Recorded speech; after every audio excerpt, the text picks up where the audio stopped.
Hi, Bill Doherty from the Doherty Relationship Institute. The pursuer-distancer pattern.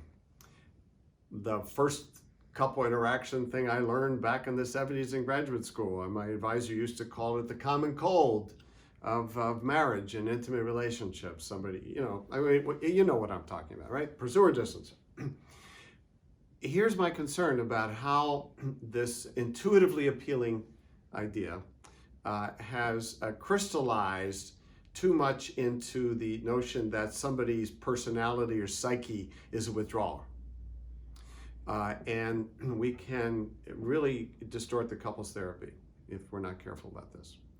So when I see this pattern showing somebody's wanting more, pushing for more, and the others, holding back, the first question I ask is, are the boundaries healthy on this?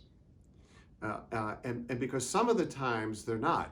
So I'll do the kind of stereotypical, it's the wife who is pursuing for emotional connection and the husband is withdrawing.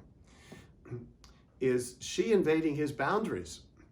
Is they have a kid with a serious illness, and she's talking about it a lot, she's talking to friends about and she wants him to talk about his grief and his fears.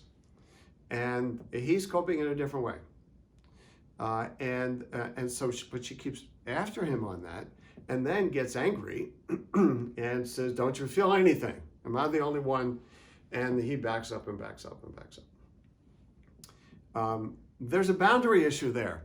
I don't yet know what he's capable of, how much he wants to join with her. He's willing to listen to her, by the way, in this case, so he's not shutting her down.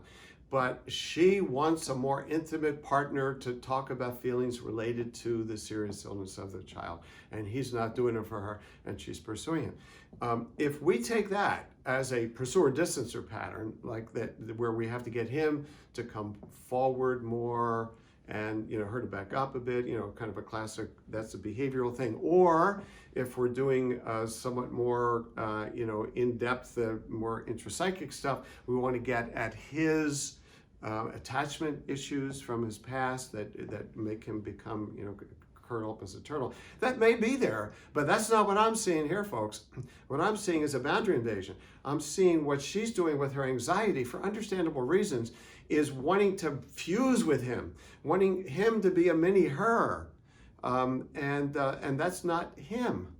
Okay, that's not how he processes that's a real possibility here. And so I'm gonna not assume that he's a withdrawal.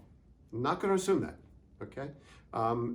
When they're in the presence of those boundary issues. So you can see what I'm focusing on is that in therapy, we tend, I think, to side a bit with the withdrawer, thinking that that person, against the withdrawal, assuming that that person lacks intimacy skills, and we want to get them vulnerable. And if we do that in the presence of boundary issues, then I think we're going to be making a serious mistake. So that's one issue, and I go into a lot more in the Doherty approach, a lot more how to work with these. But for here, I'm just framing up the kind of blind spots we can have. The second blind spot is to assume that whoever is the distancer is distancing in every way.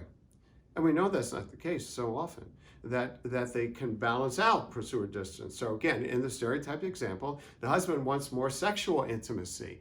That's how he feels close, okay? He doesn't want to talk to them, but he wants to, and then she withdraws. And if we're not careful, we can really side with her on this, or we could blame him. We can go all kinds of directions. But my point is, he may be the initiator in that area. He may be the initiator again in some stereotype examples around money issues. If he feels more responsible for that, and he wants to have more conversations about how they do money, and then she feels blamed by those, and she feels insecure because she's not making as much money, and so she puts him off. Okay. So we should not assume that withdrawing is a personality characteristic based on vulnerabilities that we have to then unpack in that person. It might be, it might turn out the way it is, but there are at least two other things to be looking for first. Is this a boundaried or lack of boundaried situation? And is there a reversal of pursuer distancer in other parts of the relationship. So those are some pointers around what we do with the role of the withdrawer in a pursuer withdrawer